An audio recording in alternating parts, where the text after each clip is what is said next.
गोल गोल श्री ठाकुर जी के कपोल हैं। ये मुस्कुराते हैं तो बहुत छोटे छोटे गड्ढे भी पड़ जाते हैं उसमें। ऐसे सुंदर बड़े बड़े नैना है, प्रशस्त ललाट है, परंतु उस ललाट पे श्री ठाकुर जी के ललाट पे तिलक नहीं है। अभी तो उन्होंने स्नान भी नहीं किया, तब इतने सुंदर लग रहे हैं। जब भैया इनको चकाचक कर देंगे माता, तब कितने और सुंदर लगेंगे, उसकी तो कल्पना ही नहीं है। तो ऐसा सुंदर श्री ठाकुर जी का रूप देखा है। मैया के हृदय में वात्सल्य प्रकट गया है। और आप लोग जानते हैं, माता के हृदय का जो वात्सल्य प्रेम रस होता है, वही दुग्ध बन के प्रकट होता है। मैया के पयोधरों में दुग्ध प्रकट भया है। लाला के मुख में मैया ने दूध दिया है। आज सर्वेश्वर दुग्ध पान कर रहे हैं। प्रकृति स्तंभित हो गई है, काल गति रुक गई है, सब देखते ही रह गए हैं। देवेश्वर मुनीन्द्र गण भगवान की स्तुति कर रहे हैं। आज सर्वेश्वर भगवान तृप्त हो रहे हैं। मैया का दूध इतने आनंद से श्री ठाकुर जी पान कर रहे हैं, क्योंकि कभी इनको दूध पीने नहीं मिला। भले ही ये क्षीर सागर में शयन करते हैं, क्षीर माने दूध, पर वो दूध पीने लायक नहीं रहता क्षीर सागर का। ये जहां रहते हैं वहां दूध की कमी नहीं है, पूरा समुद्र है दूध का, पर वो दूध में कहां स्वाद जो मैया के प्रेम में है। श्री ठाकुर जी के इतने से तो ठाकुर जी इतने छोटे से, बिल्कुल इतने से ठाकुर जी के छोटे छोटे से हाथ हैं। छोटे छोटे हाथों से मैया के पयोधर लाला ने पकड़े हुए हैं। कोई हमारा दूध न ले जाए। मैया कौशल्या कहती है, लाला मेरा सारा प्रेम, सारा रस, सारा वात्सल्य तुम्हारे लिए है। श्री ठाकुर जी दुग्ध पी के जब तृप्त भये, तो तृप्ति हो गई, तो अब निद्रा आने लग गई है। नींद आने लगी तो अब मैया सोचे, लाला सो गया तो सबको कैसे पता चलेगा। लाला ये थोड़ी अच्छा लगेगा कि मैं उठ के बताने जाऊंगी कि मेरे लाला गया है, आ जाओ। अब तो लाला को ही बताना पड़ेगा। तो लाला को धीरे से चुनौती काटी है। ठाकुर जी पहले खिलखिलाए के हंसे, और फिर मैया ने धीरे से चुनौती काटी तो लाला रोने लगे। श्री ठाकुर जी के रुदन की ध्वनि सर्वत्र व्याप्त भई है। सबसे पहले बाहर तो स्त्रियों की भीड़ लग गई है। मैं आपको कहा, एक ही मुंह है, इतनी अनंत अनंत वहां पे घटनाएं हो रही है, कैसे कैसे सुनाई जाए इससे संभव ही नहीं है। जो देखे केवल वही जान पावे। अब एक तरफ स्त्रियों की चारों तरफ भीड़ हो रही है, बाहर दशरथ जी इधर से उधर परेड कर रहे हैं। अब कोई शुभ समाचार आवे, अब कोई शुभ समाचार आवे। इतने में भद्रा बुआ आई है। लाला की 4 बुआ है, दशरथ जी की 4 बहनें हैं, जया, विजया, भद्रा, सुभद्रा। इनमें से जो भद्रा है वे पधारी हैं, और उन्होंने आकर के जैसे दूर से लाला देखा है, लाला तो रो रहे हैं और मैया की तरफ मुख किया हुआ है लाला ने, और मैया लाला को देख रही है, लाला मैया को देख रहे हैं। दोनों मैया बेटा को पता ही नहीं कौन आ रहा है, कौन जा रहा है, कौन मंत्र पढ़ रहा है, कौन क्या कर रहा है, कुछ नहीं पता। दोनों डूबे गए हैं एक दूसरे में। ऐसी सुंदर लीला है।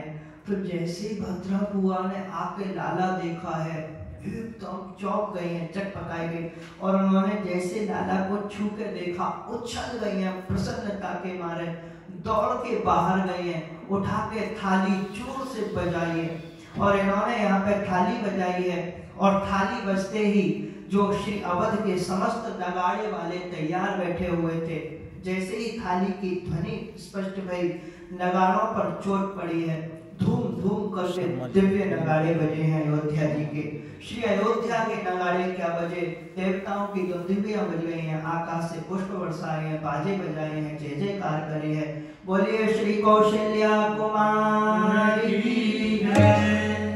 अब तो आनंद भया है महाराज।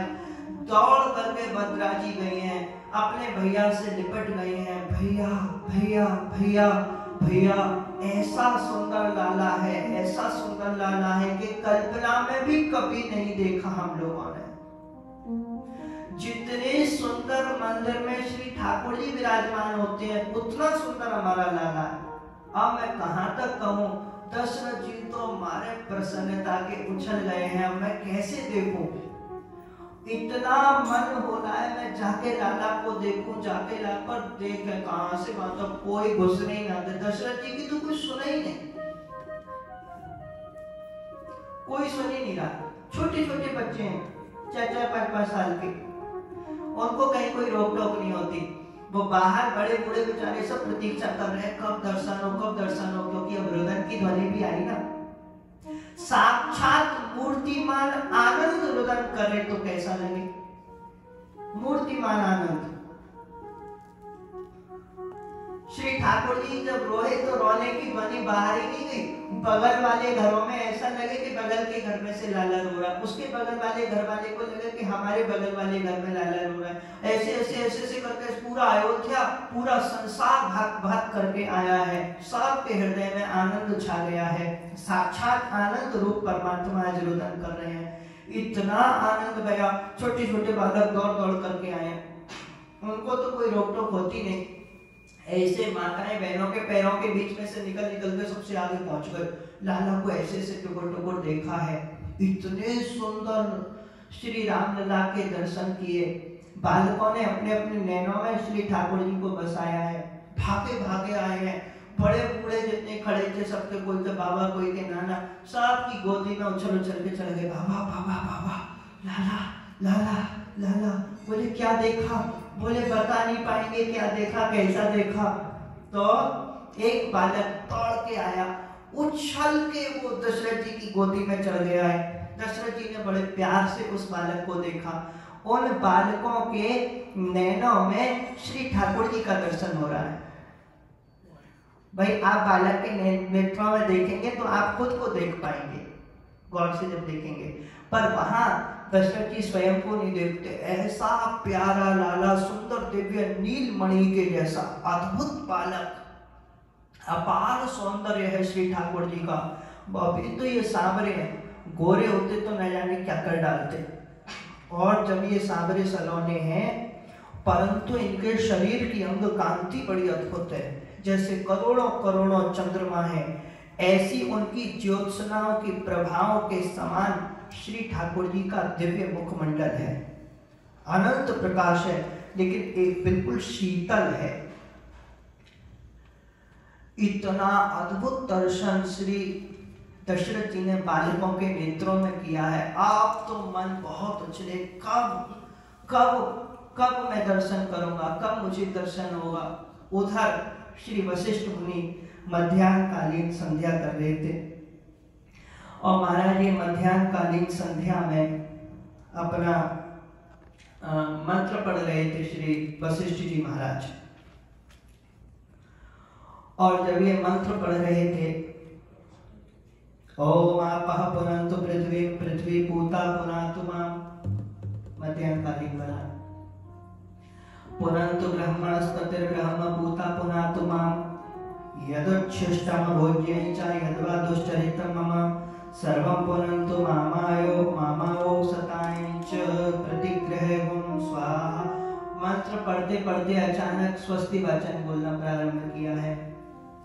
हरिः ओम स्वस्ति न इंद्रो वृद्धश्रवाः, स्वस्ति नः पूषा विश्ववेदाः, स्वस्ति नस्तार्क्ष्यो अरिष्टनेमिः, स्वस्ति नो बृहस्पतिर्दधातु। सब ब्राह्मण चौंक गए, हे भगवान ये गुरुदेव को क्या हुआ, इस संध्या में स्वस्ति वचन कहां से आ गया। पूछा गुरुदेव ये तो प्रथम बार सुन रहे हैं संध्या में स्वस्ति वचन, क्योंकि श्री वशिष्ठ मुनि बोले हैं कि हे प्रदेवो, चलो जितनी आज तक संध्याएं की हैं और समस्त संध्याओं का फल प्रत्यक्ष रूप से श्री दशरथ जी के महल में प्रकट हो चुका है। चलो चलो चलो चलो, सब महलों की ओर बढ़े हैं श्री सरयू जी से। और इधर समस्त देवतागण ऋषि मुनिगण भी पधारे हैं, लाला का रुदन सुनकर के वे भी इधर को पधार रहे हैं। और अब जैसे ही दशरथ जी ने श्री वशिष्ठ मुनि को देखा है, साष्टांग चरणों में प्रणाम किया। गुरुदेव आनंद हो गया है, श्री अयोध्या जी का युवराज आ गया है, हमारे वंश का कुल दीपक आ गया है, सूर्य का भी सूर्य प्रकट हो गया है, हमारे जीवन में प्रकाश ही प्रकाश हो गया, श्री अयोध्या जी में साक्षात आनंद प्रकट हो गया है। श्री वशिष्ठ मुनि ने आज्ञा दी है दशरथ जी को, राजन खूब चकाचक दान करो, खूब लुटाओ। दशरथ जी के भाई थे और इनके दशरथ, विश्वरथ, धर्मरथ, चक्ररथ और ऐसे इनके बहुत सारे 10 भाई हैं, नीलरथ, धर्मरथ आदि इनके, तो ये कुल मिला के 10 भैया हैं। तो इन लोगों ने श्री दशरथ जी ने इन सबको संकेत किया है, जाओ खजाने खोल दो, खजाने लुटाना प्रारंभ कर दो। प्यारों खजाने खोले हैं, खूब चकाचक लुटाना प्रारंभ हुआ भैया है। और लुटाने की बात तो मैं कहां तक क्या बताऊं, ये खजानों की जो जैसे पेटी होती है बंद रहती है, वो अपने आप उसके ताले टूट गए, अपने आप पेटी का ढक्कन खुल गया, अपने आप उसमें से खजाने हीरे, मोती, लाल, जवाहर, पन्ना, मणि, माणिक्य, अनेक अनेक प्रकार की मणियां, अनेक अनेक प्रकार के दिव्य दिव्य रत्न उछल उछल करके स्वयं ही बाहर जाने लगे हैं, मानो वो स्वयं तैयार हो रहे हैं लुटने के लिए। ऐसी अद्भुत लीला हो रही है श्री अयोध्या जी में। और इधर श्री ठाकुर जी ने दुग्ध पान किया है, इधर श्री वशिष्ठ जी पधारे हैं। पैरों पहले तो मैया के हृदय के दूध की ही परंपरा हमारे सनातन धर्म में है थी, आजकल तो परंपरा ही बदल गई। फिगर ना बिगड़ जाए इसकी चिंता में, धर्म भले ही बिगड़ जाए उसकी चिंता नहीं है, ऐसी स्थिति आ गई। बोतलों से काम चल रहा है। पहले जब कोई लड़ाई वगैरह करने आते थे तो कैसे ताल ठोक के कहते, आजा माँ का दूध पिया है तो, अब क्या बोलेंगे, आजा 50 बोतल पिया तो। बड़ा विचित्र समय आ गया है। बोतल से बोतल तक की यात्रा हो जाती है। पहले उसको बोतल पकड़ाई दी जाती है दूध की, थोड़े दिन में वो कोल्ड ड्रिंक पकड़ लेता है, थोड़े दिन में ड्रिंक वाली, फिर थोड़े दिन बाद ग्लूकोज वाली बोतलें चढ़ने लग जाती हैं। ऐसे बोतल से बोतल तक ही सीमित रह जाता है। और माँ का दूध पीता है तो प्यारो माँ के हृदय का वात्सल्य प्रकट होता है, उस वात्सल्य की शक्ति होती है।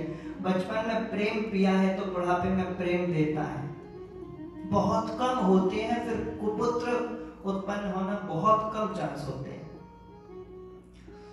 अस्तु, तो अब यहाँ पे क्या हुआ कि श्री दशरथ जी तो हमारे प्रसन्नता की उछल रहे थे, परंतु समस्या ये थी कि पहले जब श्री दशरथ जी आते थे तो वीरतावली वाले गाते थे,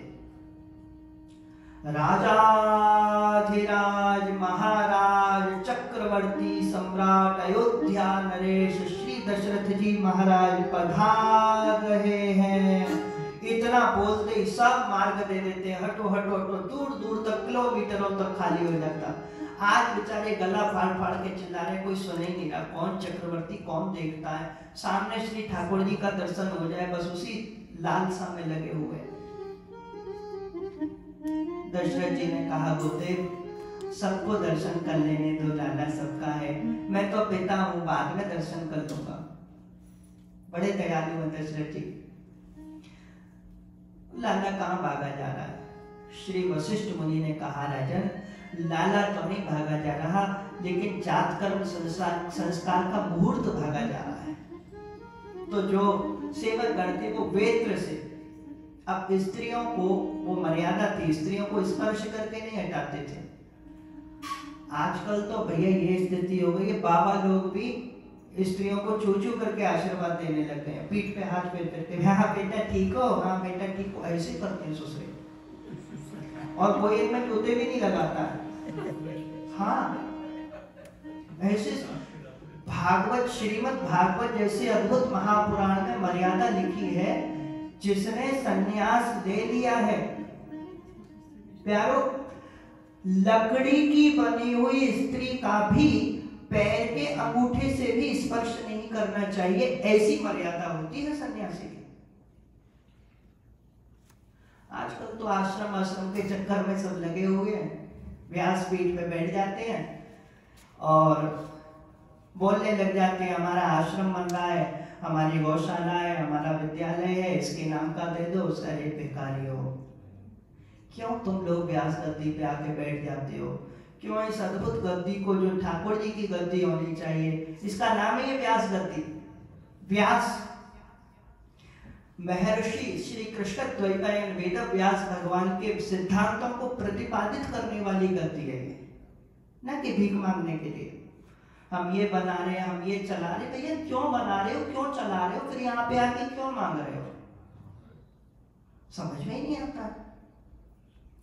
और आजकल तो बड़े महाराज जी बोलते भी उसी के ज्यादा पैसा लेता है जिसका ज्यादा नाम है वो बड़े महाराज जी।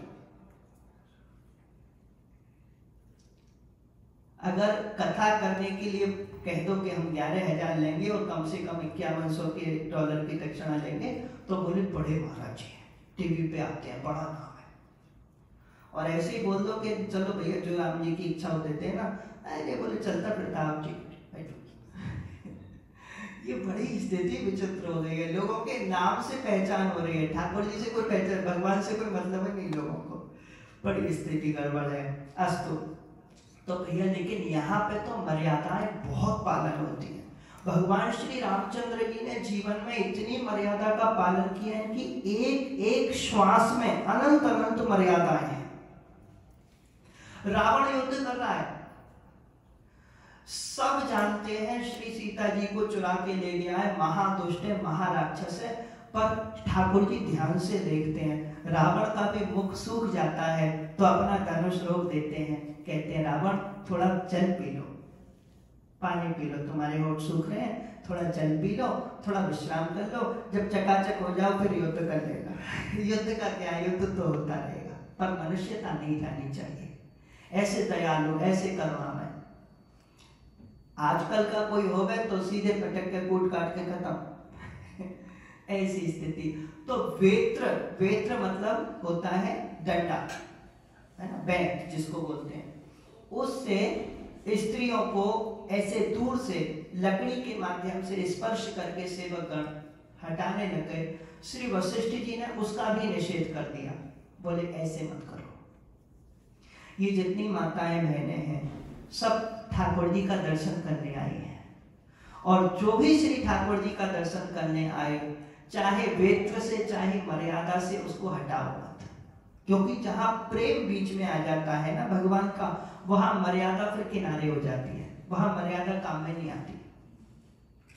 लेकिन फिर भी अब राजा को तो ले जाना है भीतर लाला तक, क्योंकि जात कर्म संस्कार पिता ही करता है। जात कर्म संस्कार में माता सरस्वती की कृपा बरसती है।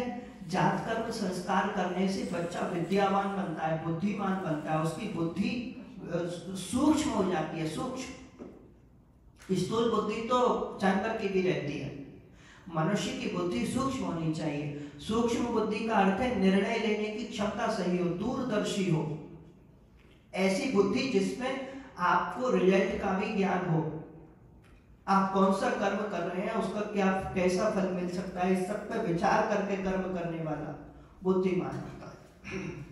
अस्तु, तो अब माताएं बहनें हटे कैसे? तो श्री दशरथ जी ने एक उपाय, श्री वशिष्ठ मुनि ने एक उपाय निकाला है। उन्होंने कहा राजन देखो, ये माताएं बहनें भी जब प्यारे प्रभु का दर्शन करने पधारी हैं, जब ये भगवान के दिव्य मंत्र को सुनेंगी तो ये भी अपने आप स्थान देंगे, तो मेरे कंधे पे हाथ रख लो। दशरथ जी को कंधे पे हाथ रखवाया, मेरे पीछे पीछे आओ। अब पीछे पीछे आना भी बहुत दूर तक जाना है, 7 बड़े बड़े परकोटे द्वार पार करके तब भीतर प्रसूति का द्वार है, तब वहां पे लाला दिखेगा। अब चले हैं श्री वशिष्ठ मुनि मंत्रोच्चारण करते हुए।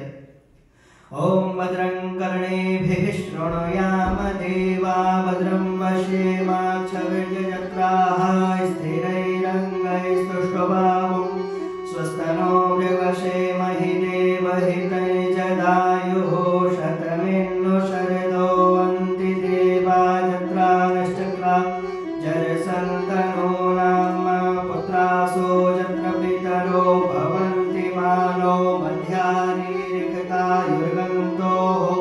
आप मंत्र पढ़ते जा रहे हैं, जैसी माताओं बहनों ने मंत्र सुने हैं दिव्य, तुरंत मुड़ के देखा, ओहो गुरुदेव आ रहे हैं, ब्राह्मण लोग आ रहे हैं, संत लोग बता रहे हैं, अपने आप मार्ग दिया है। देखो जो मार्ग वेत्र से नहीं बन रहा था वो मार्ग मंत्रों से अपने आप बन गया है। अब दशरथ जी को तो इतनी व्याकुलता हो, 2 द्वार पार हुए, ऐसे पंजों के बल खड़े हो गए, गुरुजी अब आ गए क्या, प्रसूति का घर पहुंच गए क्या, मन इतना व्याकुल हो रहा है, अरे राजा डटो डटो, रुको रुको रुको, फिर गए हैं भीतर। अब पहले तो दशरथ, जब तक वशिष्ठ जी पहुंच रहे हैं तब तक माता अरुंधति भीतर ही विराजमान है। माता अरुंधति ने दिव्य दक्षिणावर्ती शंख में सुंदर,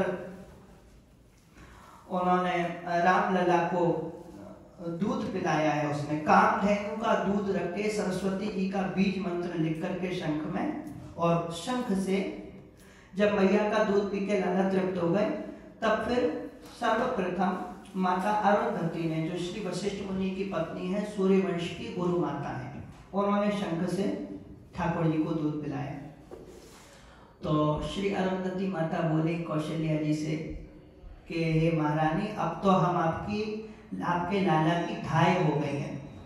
धाय होती हैं जो सेवा करती हैं। तुरंत कौशल्या जी ने हाथ जोड़े हैं, हे गुरु माता, आप कहाँ से धाय हो गए, आप तो संपूर्ण सूर्यवंश की गुरु माता हैं, हम तीनों महारानियां आपकी धाय हैं, हम आपकी सेविका हैं। तब धीरे धीरे वशिष्ठ जी महाराज पहुंचे हैं। अब जब वशिष्ठ जी पहुंचे हैं, सुंदर दर्शन किया है ठाकुर जी का।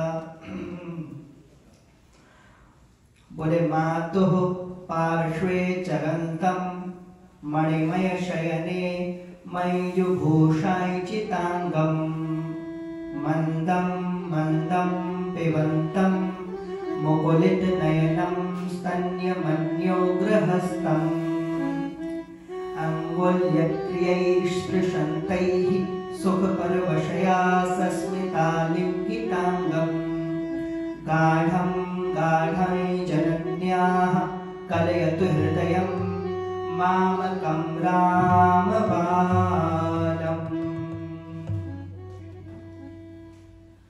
श्री ठाकुर जी ने जब दुग्ध पान कर लिया है, प्यारे जो दर्शन हुए श्री वशिष्ठ जी को बड़े अद्भुत हुए हैं।